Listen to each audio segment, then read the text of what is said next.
Welcome to the reading of the Sabbath School lesson for the second quarter of 2022. Welcome to Lesson 11 from the series on Genesis. It's titled Joseph, Master of Dreams, and is ready for teaching on June 11. And I'm Percy Harrold. Monday, June 6, the attack on Joseph. However horrible the events that were to follow, they're not hard to comprehend. To be in that close proximity to, and even to be related to, someone whom you hated would inevitably lead, sooner or later, only to trouble. And it did. Read Genesis chapter 37, verses 12 to 36. What does this teach us about how dangerous and evil unregenerate hearts can be, and what they can lead any one of us to do? Genesis 37, beginning at verse 12. Then his brothers went to feed their father's flock in Shechem. And Israel said to Joseph, Are not your brothers feeding the flock in Shechem? Come, I will send you to them. So he said to him, Here I am. Then he said to him, Please go and see if it is well with your brothers and well with the flocks, and bring back word to me.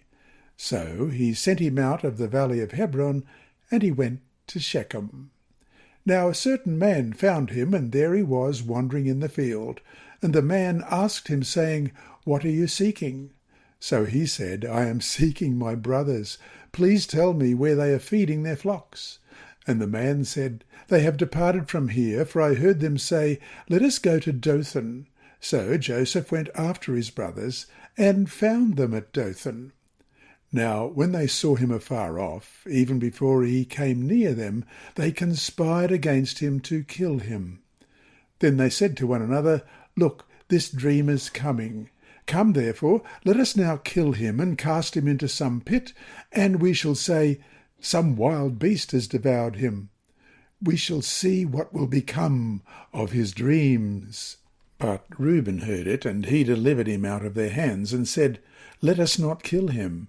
And Reuben said to them, Shed no blood, but cast him into this pit which is in the wilderness, and do not lay a hand on him, that he might deliver him out of their hands, and bring him back to his father. So it came to pass, when Joseph had come to his brothers, that they stripped Joseph of his tunic, the tunic of many colours that was on him. Then they took him and cast him into a pit, and the pit was empty, there was no water in it.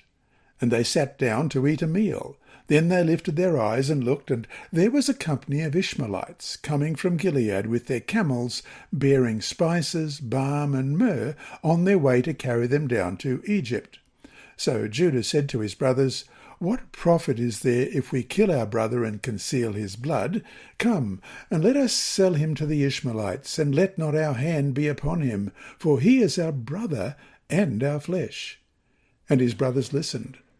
Then Midianite traders passed by, so the brothers pulled Joseph up and lifted him up out of the pit, and sold him to the Ishmaelites for 20 shekels of silver.